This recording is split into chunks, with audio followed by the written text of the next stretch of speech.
Chapitre sur les fonctions dérivées. En première S, l'essentiel du cours, l'essentiel de ce qu'il faut savoir. Voyons pour l'instant les définitions. Alors soit I un intervalle ou une réunion d'intervalles. On dit qu'une fonction f est dérivable sur cet intervalle si f est dérivable en tout point de I.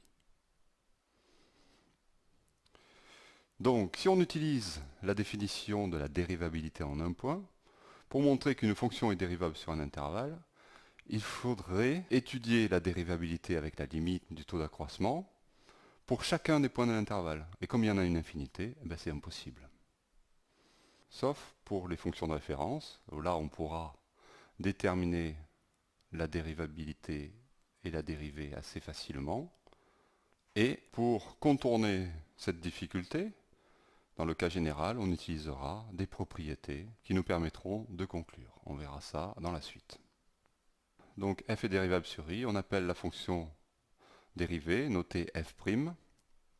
La fonction qui est définie sur i, donc là où elle est dérivable, où f est dérivable, et à valeur dans R, qui pour x associe le nombre dérivé f' de x.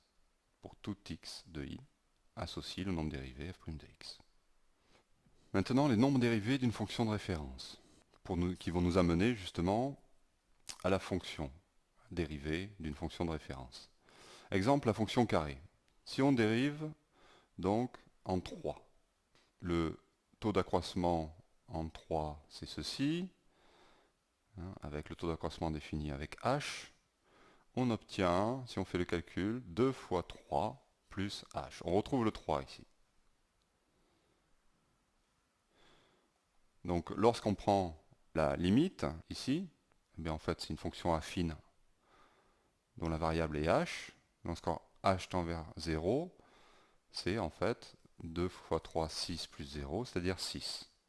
Donc pour 3, on tombe sur 2 fois 3. Alors pourquoi j'insiste sur 2 fois 3 ? Vous allez voir pourquoi. Donc si on prend maintenant n'importe quelle valeur réelle, donc appartenant au domaine de définition de la fonction carré, donc pour tout x appartenant à R, et on essaye donc pour un x, on prend un x réel, et on va calculer le taux d'accroissement en x. On fait le calcul, et on tombe sur 2 fois x plus h. Et attention, x là est fixé. C'est h qui va tendre vers 0. Donc du coup, ça, c'est une constante. Donc si ça, c'est une constante, on peut l'écrire sous cette forme, h plus 2x. Je l'écris comme une fonction affine, où c'est 1 fois h, 1 est le coefficient directeur, plus 2 fois x, mais 2 fois x, c'est une constante. Attention, x est fixé au début. C'est comme quand j'ai pris le 3 tout à l'heure. Ici, j'avais fois 3. Donc c'est bien une constante. Donc il faut la considérer ici comme constante. Ce qui varie, ce qui tend vers 0, c'est le h. Donc la limite de cette fonction affine avec h qui varie en 0, il suffit de remplacer h par 0 et ça donne 2x. Donc la limite existe, donc la limite de ça existe, et on peut écrire que la limite du taux d'accroissement est égale à la limite de ça, et comme on l'a dit, c'est 2x. Et comme on a fait ça pour n'importe quel x appartenant à R, on peut dire que pour tout x appartenant à R, f est dérivable en x, et f' de x est égal à 2x. Il s'ensuit que comme pour tout x appartenant au domaine de définition, elle est dérivable donc sur R, la fonction carrée, et donc la fonction dérivée associe à x, f', le nombre f' de x est égal, donc on peut l'écrire sous cette forme, la dérivée de x carré, donc entre parenthèses prime, est égale à 2x.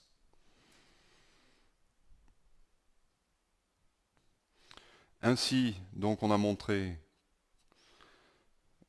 quelle était la dérivée pour une fonction de référence qui est la fonction x carré. c'est 2x.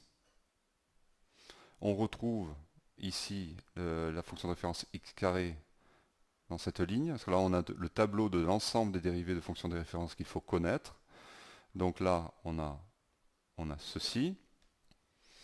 Donc on va dire que c'est la ligne principale à retenir, puisque les autres on les connaissait déjà. Alors, la dérivée de xn, ça va être n multiplié par x puissance n-1. La dérivée d'une constante, c'est 0. La dérivée de x, c'est 1. Et la dérivée d'une fonction affine, c'est son coefficient directeur, c'est a. Donc du coup, si on retient ça, on a celui-là aussi. La dérivée de x, c'est 1, puisque le coefficient directeur ici, c'est 1. Voilà. Et pareil, une constante, ça s'écrit sous la forme d'une fonction affine, c'est 0 fois x plus k. Donc le coefficient directeur c'est 0 que l'on retrouve ici. Donc il y a une logique à tout ça, il y a une cohérence. Donc avec juste ces deux lignes, vous pouvez tout faire en première S. Pourquoi? Parce qu'on peut aussi retrouver ces deux lignes. Comment? Ici, il faut faire attention à quelque chose.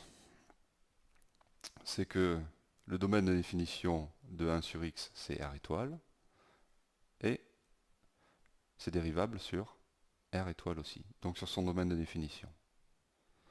Donc pour toutes ces fonctions sont dérivables sur leur domaine de définition, excepté celle-là, qui ne l'est pas.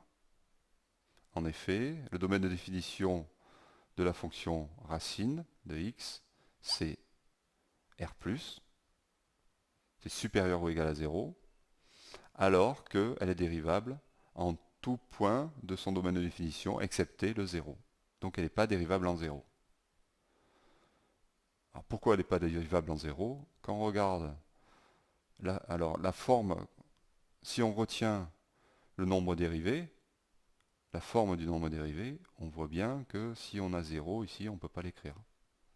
Parce qu'on aurait 0 au dénominateur, ce qui est impossible. Donc on peut le retrouver comme ça.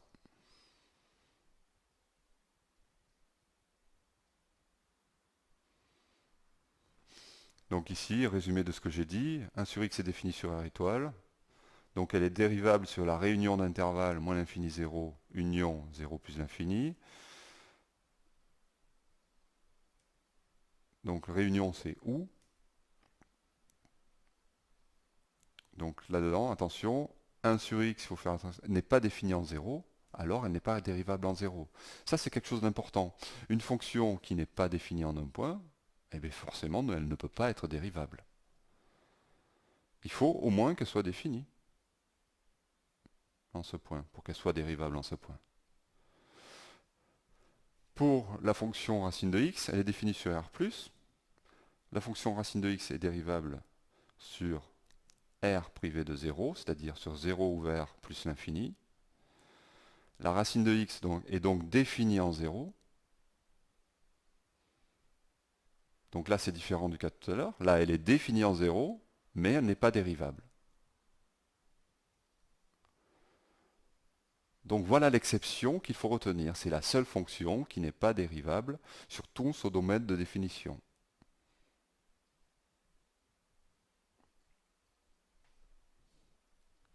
Maintenant, les fonctions dérivées et les opérations. En gros, qu'est-ce qu'on peut dire de la dérivée de la somme de deux fonctions? Ou du produit, du quotient, etc. Voyons un exemple. Ici, f de x est égal à racine de x plus x. Eh bien, donc on a une somme de deux fonctions de référence. Donc on va s'appuyer sur les fonctions de référence. Et ici, on a une opération, la somme. Donc on va écrire, on va faire apparaître que c'est deux fonctions de référence, une première qu'on appelle u et la seconde que l'on appelle v.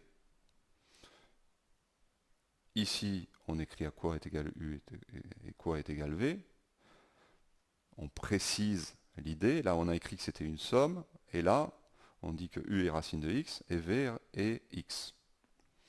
Puis on dit qu'en effet, donc comme c'est des fonctions de référence, on sait sur quel intervalle elle est dérivable.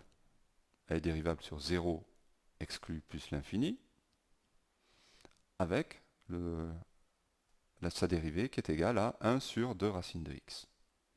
Pareil pour v de x. Dans l'absolu, c'est dérivable sur R, avec son nombre dérivé qui est égal à 1, coefficient directeur devant le x.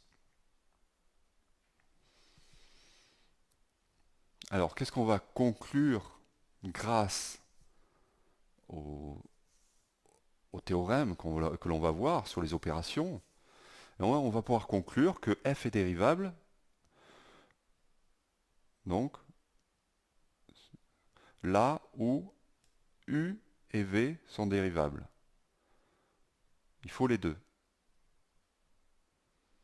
Donc où est-ce que les deux sont dérivables? Eh bien pas sur toute R, mais sur 0 plus l'infini, avec 0 exclu. Donc on est là. Donc f est dérivable sur 0 plus l'infini. Et la dérivée est alors la somme des nombres dérivés. Donc la dérivée de la somme est égale à la somme des dérivés. Mais là où c'est dérivable, où chacun des termes de la somme est dérivable. Ainsi, qu'est-ce qu'on vient d'écrire? Que la dérivée de la somme est égale à la somme des dérivés. Mais attention, sur un intervalle qui est commun aux deux fonctions. Sur cet intervalle commun, les deux fonctions doivent être dérivables.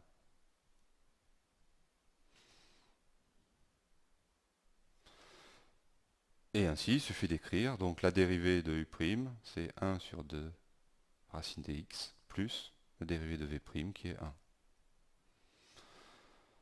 Donc, résumons dans un tableau tout ce que l'on doit savoir, toutes les propriétés qu'on doit savoir, et on verra comment démontrer les deux premières juste après. Donc voilà qui est important. U plus V, la dérivée de la somme est égale à la somme dérivée, ça on venait de le voir. La dérivée d'un produit, c'est cette expression, donc il va falloir respecter. On a U en premier, donc on dérive U en premier, on multiplie par V, là il n'y a pas de prime, c'est V tout seul, plus, quand c'est un produit c'est plus, U, cette fois-ci, tout à l'heure on avait U', on a U multiplié par V'. Du coup, on a aussi, si on multiplie ici, au lieu de multiplier par une fonction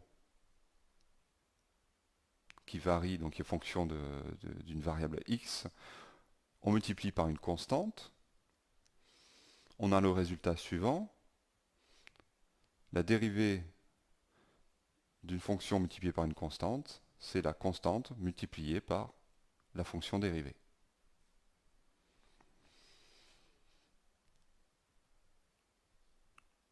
Une autre chose, tant que v de x est différent de 0, alors pourquoi? Ben, à cause de ça. Donc pour tout x tel que v de x est différent de 0, le quotient, la dérivée du quotient, c'est quoi? Alors on prend la même forme qu'ici, que pour le produit. Regardez, la même forme, sauf qu'à la place du plus, on met un moins. Et on divise par v carré.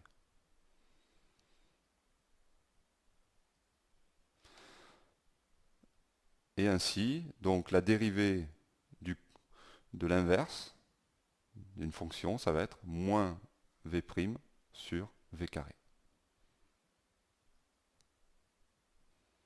Si à la place de u on prend 1, la dérivée de u c'est 0, et alors en appliquant cette formule, on trouve ceci.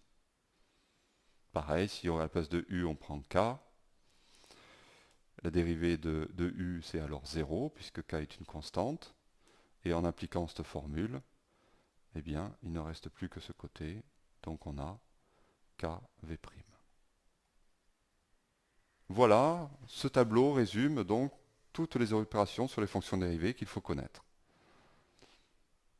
Et la condition, ici, pour la dérivée du quotient. Alors, je vais vous donner le principe de démonstration de la dérivée d'une somme. Donc, une somme de deux fonctions, u et v.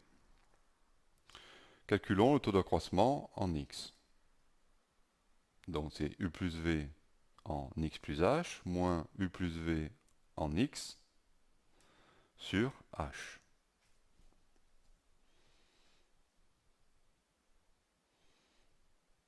Comme c'est la somme, eh bien, on peut écrire c'est u de x plus h plus v de x plus h, pour ceci, moins u de x, moins, évidemment, v de x, sur h. On regroupe les u, donc on a ceci, et les v, voilà. On écrit le quotient sous la forme d'une somme de deux quotients, ça on a le droit, toujours, donc on a la différence des u sur h, et la différence des v, là, sur... Donc, qu'est-ce qu'on va faire de l'égalité que l'on a trouvée là?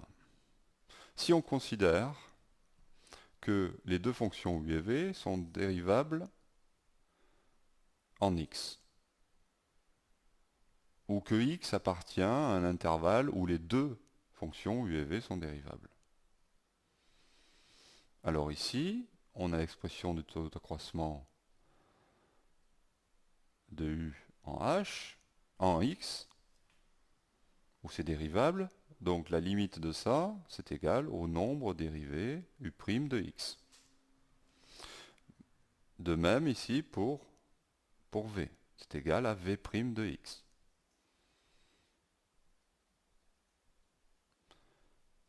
Ainsi, qu'est-ce qu'on vient de montrer? Que la limite de ça, c'est la limite de la somme, donc c'est la somme des limites, on l'a vu au début, c'est quelque chose d'acquis pour des fonctions de référence. Donc on vient de montrer que la dérivée de la somme, ici, est égale à la somme des dérivées. À vous de le rédiger plus correctement, c'est un bon travail. Voyons le principe de démonstration maintenant pour le produit. On écrit le produit.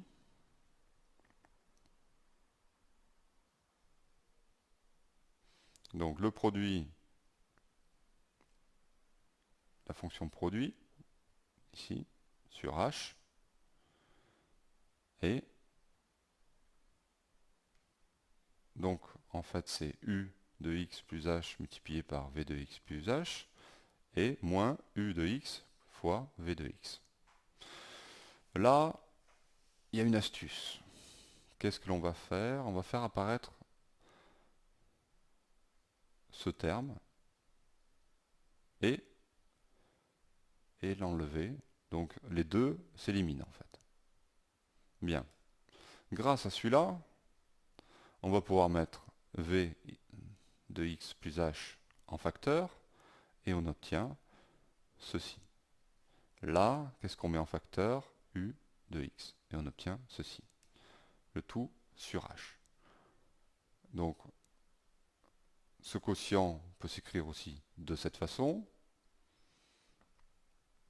Ceci, multiplié par v de x plus h, plus ceci, multiplié par ceci. Pareil, de la même façon, le passage à la limite va nous donner ici un nombre dérivé. Là, ça va nous donner le nombre dérivé aussi. Donc là, on aura u' de x multiplié par, lorsque h tend vers 0, on aura quoi? On aura x. Donc ça va tendre vers v de x. Donc on aura u'v plus u v'.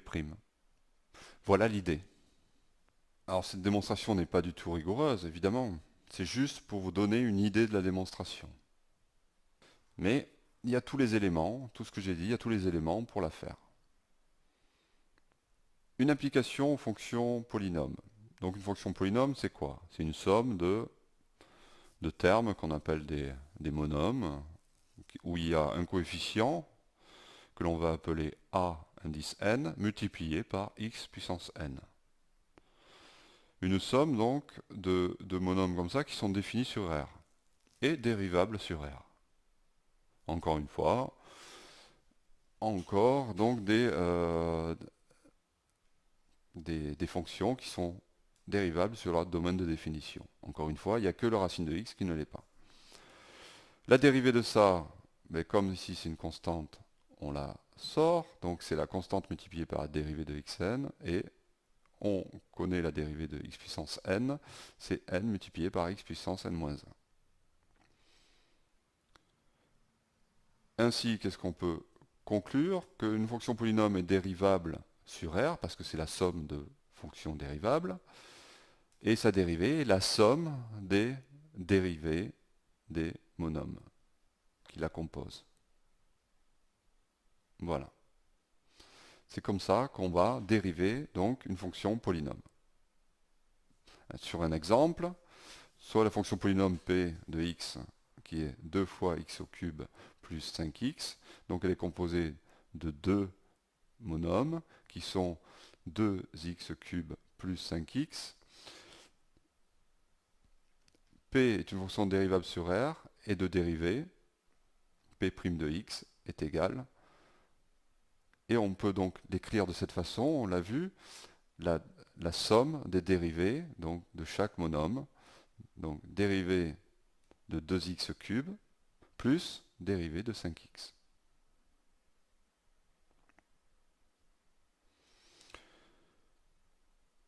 Ici, c'est un coefficient, donc on peut le sortir. Donc on a la dérivée d'une constante multipliée par x3, c'est la constante multipliée par la dérivée de x3, pareil ici, donc c'est 5x dérivée. La dérivée de x au cube, c'est 3x carré, la dérivée de x, c'est 1, et ainsi on a 6x carré plus 5.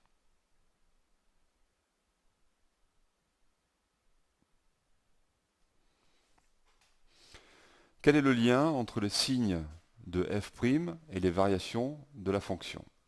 Donc les signes de la fonction dérivée et les variations de la fonction. Donc ça, c'est capital, parce qu'on va l'utiliser sans arrêt pour étudier les fonctions.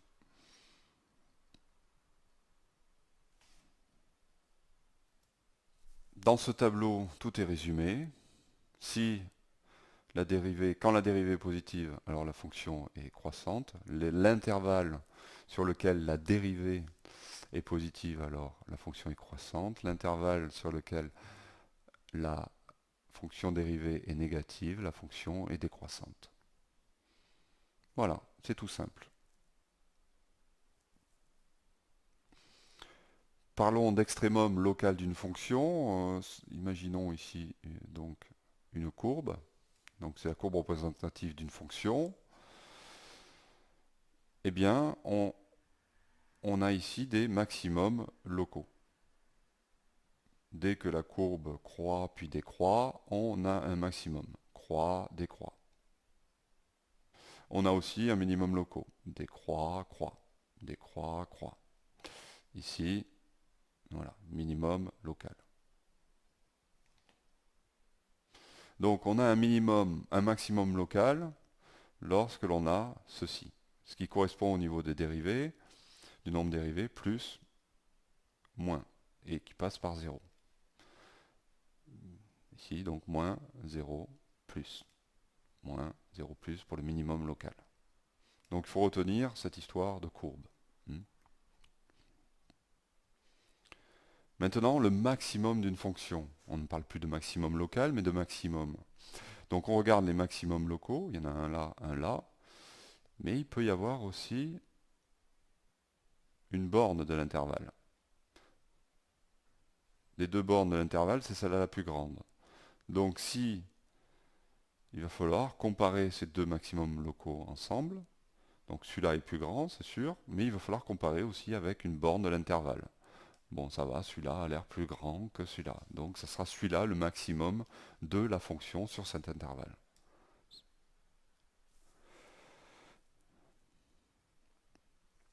De même avec le minimum, donc les minimums locaux, ok, on peut déterminer le minimum entre les deux minimums locaux, c'est celui-là, mais il va falloir regarder aussi les bornes de l'intervalle. Donc comparer avec celui-là aussi, ce minimum. Et donc le plus petit, c'est celui-là.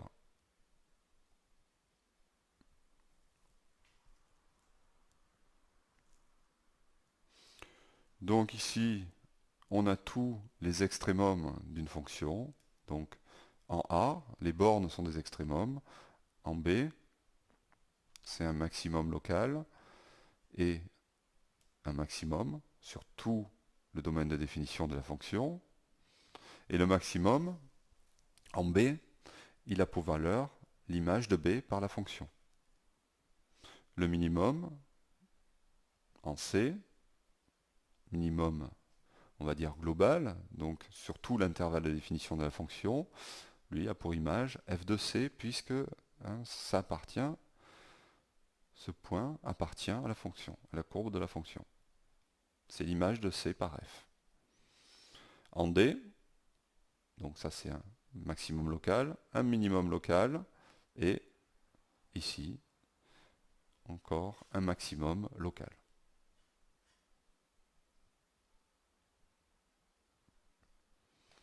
Donc on pourrait résumer ceci par un tableau de variation. Donc comme ça, comme ça, comme ça, comme ça, comme ça. Et en imaginant donc cette fonction est dérivable, on pourrait écrire pour la fonction dérivée qu'elle est positive ici, puisque c'est croissant, qu'elle s'annule en B, qu'elle est négative, puisque c'est décroissant, qu'elle s'annule en C, qu'elle est positive parce que c'est croissant, qu'elle s'annule en D, que c'est décroissant, donc c'est négatif, 0 et plus. Voilà. On pourrait rajouter des valeurs, 2, 5, par exemple. Ça, c'est des valeurs d'exemple que l'on ne retrouve pas forcément sur le graphique. 2, ici, voilà, la moins 1, 3, 1, 4. Donc, sur le graphique, si, c'est à peu près respecté.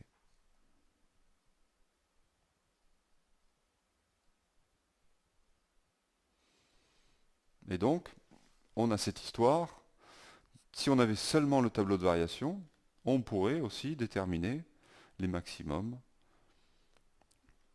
locaux. Donc ici, 5, 3, 4. Et le plus grand maximum, en fait, est le maximum sur tout l'intervalle, donc c'est 5. Pareil pour les minimums. Minimum locaux, on a 2, moins 1, 1. Et le plus petit minimum et le minimum, le plus petit minimum local et le minimum sur tout l'intervalle de définition. Donc c'est le plus petit, c'est moins 1. Donc c'est moins 1. Et c'est en C. Et, voilà. Et en B, je l'ai mis en vert, c'est le plus grand maximum local, donc le maximum sur l'intervalle de définition. Voilà. Ceci, on peut le résumer par une inégalité, c'est-à-dire que les images de la fonction sont compris entre moins 1, le minimum sur l'intervalle de la fonction, et 5, le maximum sur le domaine de définition de la fonction. Minimum, maximum, c'est l'image pour le minimum de C et pour le maximum de B. Qu'est-ce qu'on appelle minorant et majorant? Alors voyons le minorant. Alors c'est pas le minorant, mais des minorants il y en a plein, alors qu'il y a un minimum. Eh bien un minorant, c'est tous les nombres qui sont inférieurs ou égaux au minimum.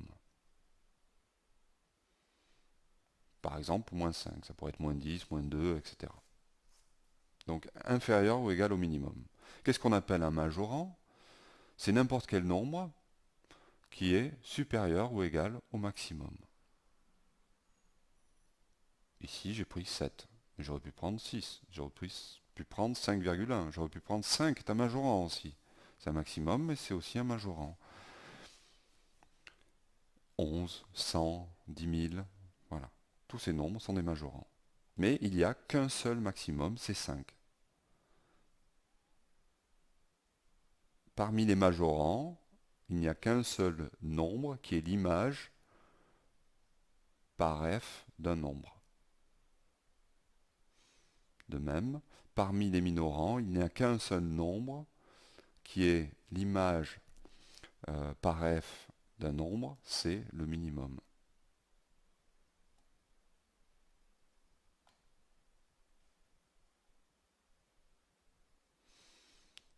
Résumer tout ça sur un graphique. Donc le maximum, le minimum, et majorant, c'est tout ce qui est au-dessus, supérieur ou égal du maximum, et minorant, c'est tout ce qui est inférieur ou égal au minimum. Voilà.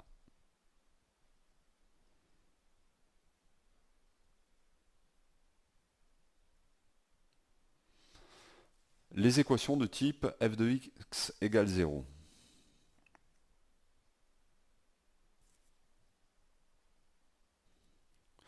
Alors voyons un théorème. Le contexte, c'est quoi?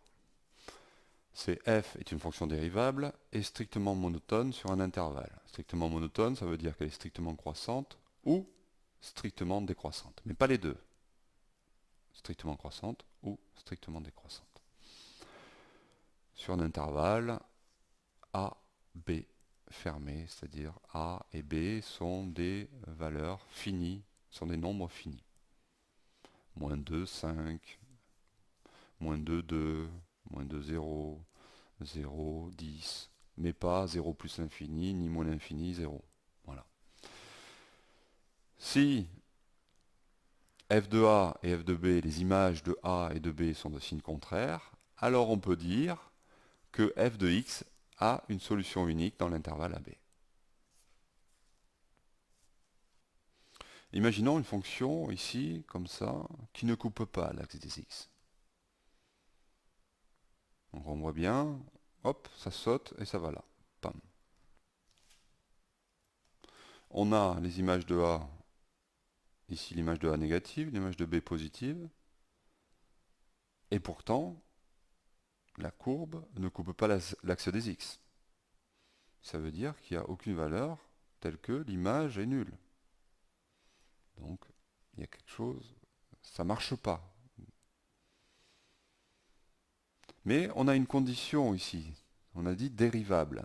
Et dérivable, ça va signifier quoi? Que forcément, f coupe l'axe des abscisses. Donc on a une fonction de ce type. On ne va pas avoir de saut comme ça. Donc on a une fonction de ce type qui coupe l'axe des x.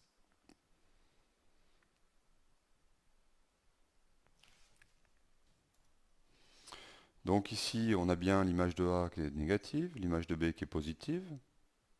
Mais, ici c'est décroissant, puis croissant, donc ça ne va pas. Il faut que ce soit strictement monotone. Donc on ne peut pas utiliser le théorème. Par contre, ici, si A est là, alors on a bien strictement croissante. Donc elle est dérivable, strictement croissante. Donc on est sûr ici que l'on a une solution f de x égale 0. Voilà pour le cours sur les fonctions dérivées en première S. Je vous donne rendez-vous à la vidéo sur les exercices, les méthodes et la rédaction, c'est-à-dire la vidéo savoir faire et rédiger.